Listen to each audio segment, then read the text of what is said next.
Hello everyone, this is Zeeebo and welcome to today's AFK Journey video. So in this AFK Journey video, we're going to talk about the upcoming changes for the Emporium Shop, what you should be expecting, as well as what will change out moving forward into Season 3 itself. So starting off, I'll run through the Emporium store. So for the things that will stay the same, Recruitment Store, Guild Store, Arena Store, Dream Store, as well as the Friendship Store, they will stay the same, except that for the Friendship Store over here, all the cosmetics will go into the Audrey store right here, which we will be talking about. So Merchant Audrey will now have all the cosmetic related stuff. Okay, so we'll showcase this later. But for the Emporium store side, everything will pretty much stay the same. And the only thing which I think most people will be concerned about will be with regards to Season Store. So this is something that a lot of people actually ask me, hey Zeep, is the Season Store gonna stay the same? Are our tokens or tickets going to carry over into the brand new season? And the answer to that question is yes, everything will be carried over. And it seems like Season Store as well as the Velvet Store, they are basically long stay in the game itself, so their currency will not expire and will be carried over into subsequent seasons until future changes. Okay, so that's something that we can sort of guarantee right now. And with regards to the Season Store, for the resource side, we'll be getting the Stormwall's frame for the Supreme Arena side, for those of you guys who are interested in the frame side. And then we also have this EX equipment reset. So this EX equipment reset is not what you guys think it is. It doesn't reset your equipment to 0. The one that resets your equipment to 0 is the red color one, which I've already consumed on this account. But for this one, you will be able to bring your EX weapon from above 15 to back to plus 15 itself. So we're just going to use it to showcase which one you can reset. So right here, I have a whole bunch of units at EX10, EX5. But because they are not at plus 15, we are not going to reset back to plus 15. Right? We can only reset those that are at EX20 or EX25. So what I'll say is these tickets will be more so for the older players who might have committed into some of the older units, like for example Marilee, that used to be really good, right? Push them to EX25 for your Dream Realm stuff, and right now they're not so useful. So you want to reset all the resources and get back what you can get to put into the other brand new meta units itself. So that's for this EX equipment reset. Now the next thing to talk about with regards to the Emporium store will be the Soulstone side. So this Soulstone side seems like all the Song of Stride units, they are going to stay here. And if nothing goes wrong, right, if there's no future updates itself, I think all the seasonal units should also come to this Soulstone store. So there are some voices which actually ask for the units to go into the Dream Store, but from the looks of it, I think this will probably be where the season units will actually come into until future changes, at least from what we can observe right now. So that will be the Soulstone style, and Sinbad will be released on the Season 3 reset. So you will be able to purchase for Sinbad shards from the store itself. Although I don't recommend it because you can just put Sinbad in the wish list, and Sinbad is one of the better A-level light bearers. So yeah, this is not a unit which I'll recommend you to go for with your season token.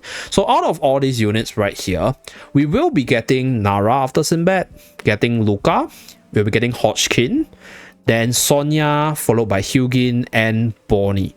So out of all the different waves of intrigue character, I think the few which you guys can definitely consider saving your season token for, number 1 would be Sonya, and number 2 would be Bonnie. So if you haven't built up your Lily May, or if you're really new to the game, I think Lily May will be still the highest priority in terms of the shards you want to go for first. And with the recent Paragon changes, you might even want to consider getting your Lily May to the Paragon tier, so that you have an edge in the PvP side for your PvP rewards.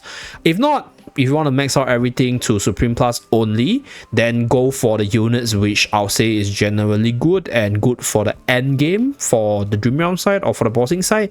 So Ludovic, generally decently good in the end game, really good Graveborn healer, and insane synergy with Bonnie right now in Graveborn teams for the PvP side. Then we still have Mikola, just really good for bossing purposes, for buffing your team.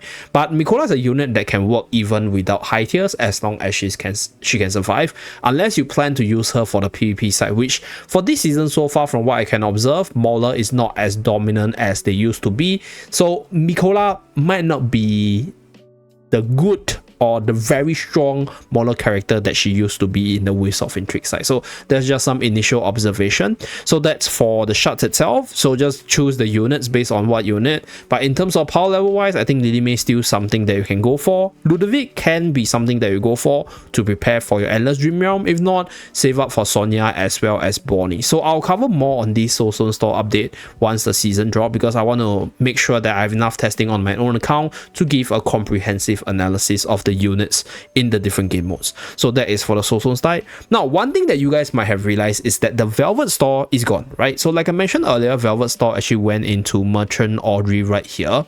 So you will be able to buy all the gold related cosmetic from the Golden Rose store. So this is for those of you guys who are new to the game, haven't bought everything yet. I'll just buy out everything. Okay, so once you buy out, it will be gone, and then you will be able to wear it on your characters itself. So I'll just buy everything because I have quite a bit of gold, which we're not going to use, so we're just going to buy all the costumes. Okay, so I really hope they actually give us a way to convert our excess gold currency or just excess currency into something else. So for the EXP tome, you can convert it in the resonance level side to give you some gems at the very least. But for the gold side, we do have quite a bit. So using it to buy this costume is probably the way to go. And also using it to reset our daily bossing runs. So that's for the cosmetic side. Okay, so Golden Rose all bought out, and then we have the Velvet store right here. So this is where the Velvet ticket will still remain the same. So you can save this up and prepare for the exclusive sets for the costumes as well as the units one. So for Smokey's one, we already bought Smokey's costume. So this is the winter costume for Smokey. And then for the fashion item, I think the first 6 are new. I think the mirrors, I think Forest Mirror is not new. So I guess back, the Chippy's backpack all the way to Snow Mirror, they should be the new one. And then all these are from the Waves of Intrigue season. Okay, so this is for the Velvet store. So this is for those of you guys who are interested in cosmetics. Then we have this Rosie Cosmetics, which I think not a lot of people talked about, because this is definitely for the spenders to chase after the cosmetics that they want for the characters, which is your in-game character, for example, like Tarsi right here, as well as your very own Merlin avatar right here. So more for the Merlin avatar, because for this gacha over here, you will be able to get this Mirage Crystal, which is what you will use to buy for your Tarsi costume right here. So I think it's not fully translated yet. You can preview the costume right here. So you guys, I'll leave it to you guys to explore. But for the probability, okay, I'm just gonna run through this and give a brief translation. Okay, so after running through this percentage list, I think the important one will be this one. The cosmetic drop rate is 2.5% with the consolidated rate here. So every 30 summon will give you at least one of the parts. So there's a grand total of 8 different parts right here, which means that you will get everything in under 240 summons. So that will be the maximum number to secure everything. So you won't get a repeat of the part, at least based on what is mentioned here. And then for each part, you have this respective percentage. So the hair, costume, and cape is 5%, and the remaining parts are 17%. So for the non-cosmetic part, it's 97.5%. So the important one is actually the first 3, which is the Crystal Mirage or Mirage Crystal for you to exchange for the Tarsi costume, as well as the recolored version. So this one is 19.5, 9.75, and 4.388 right here.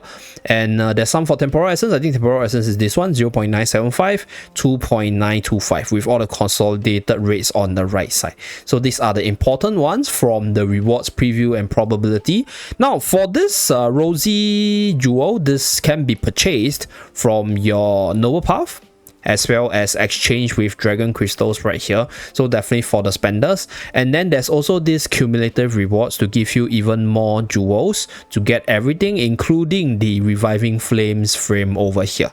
So that's for the cumulative reward side, as well as for the spenders in general. So that's pretty much it for this video. Just a simple run through of the cosmetic side of things, as well as the Emporium Shop updates itself.